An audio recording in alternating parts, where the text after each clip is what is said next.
आप देख रहे हैं मलिक न्यूज 24, नजर सच खबर पर।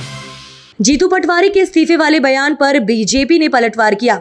बीजेपी मीडिया प्रभारी आशीष अग्रवाल ने कहा कि दो युवकों ने शपथ पत्र दिए हैं जिसमें मोटरसाइकिल का लालच देने की बात कही गई। जीतू पटवारी को और क्या सबूत चाहिए? अब जीतू पटवारी को अपने कहे पर अनुसरण करना चाहिए।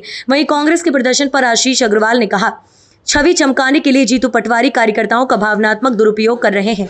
उन्हें न्याय प्रक्रिया का पालन करना चाहिए। यदि वो ऐसा नहीं कर रहे हैं, मतलब चोर की दाढ़ी में तिनका है। ये जीतू पटवारी का नेतृत्व नाकारा है। अब दिल को बहलाने के लिए वो इस तरह की बातें करते रहे, दिल्ली को संदेश देते रहे, पर मध्य प्रदेश की जनता और कार्यकर्ता दोनों में उल्टी गिनती शुरू है कि कितने दिन अब जीतू पटवारी रहेंगे।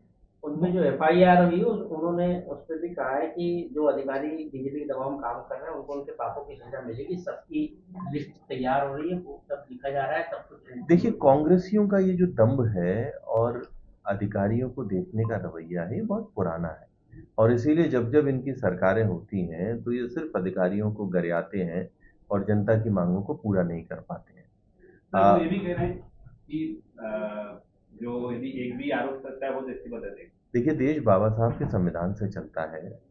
आरोप क्या, उन दोनों युवकों ने शपथ पत्र प्रस्तुत किया है, उसकी वीडियो रिकॉर्डिंग हुई है और उन्होंने उसमें स्पष्ट बताया है कि मल खिलाने जैसा झूठा आरोप जीतू पटवारी के कहने पर मोटरसाइकिल के लालच में उन्होंने किया है। इससे अधिक सबूत और क्या हो सकता है? मुझे लगता है जो उन्होंने कहा है, इस सबूत के बाद तो उनको स्वयं उसका अनुसरण कर ही लेना चाहिए। आधिकारिक उस पर बाइट होगी। कांग्रेस का संगठन सृजन अभियान क्या की रिपोर्ट सबमिट हो रही है, तो दावा कर रही कांग्रेस की हम लोग प्रदेश में सब पब्लिक से और कार्यकर्ताओं से जो फीडबैक मिला उसके आधार पर जिलाध्यक्ष जुलाई तक तय कर दिए जाएंगे।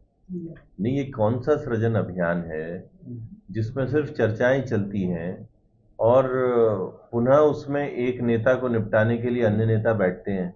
बाकी जिलाध्यक्षों को लेके जितनी भी कांग्रेस की चर्चाएं हैं, ये उसी तरह से विफल होंगी जैसे कांग्रेस के पहले के अभियान। अंत में जिलाध्यक्ष बनने के यही क्राइटेरिया होंगे कि कौन किस नेता का गुटका है और कौन किस नेता के गुट के कारण नहीं बन पाया। कांग्रेस ने चेतावनी दी कि 7 जुलाई तक यदि एफआईआर वापस नहीं में घेराव करेगी कांग्रेस बड़े स्तर पर।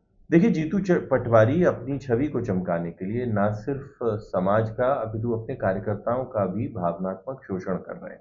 अगर जीतू पटवारी ऐसा मानते हैं कि उनके खिलाफ हुई एफआईआर झूठी है तो संवैधानिक रूप से, न्यायिक रूप से जितनी भी उनको व्यवस्थाएं मिली उसका पालन करना चाहिए। अगर वो नहीं करते हैं तो स्पष्ट है कि चोर की दाढ़ी में तिनका है, उन्होंने गलती की और अब वो सिर्फ अपनी छवि चमकाने के लिए कार्यकर्ताओं को गुमराह कर रहे हैं। हेलो।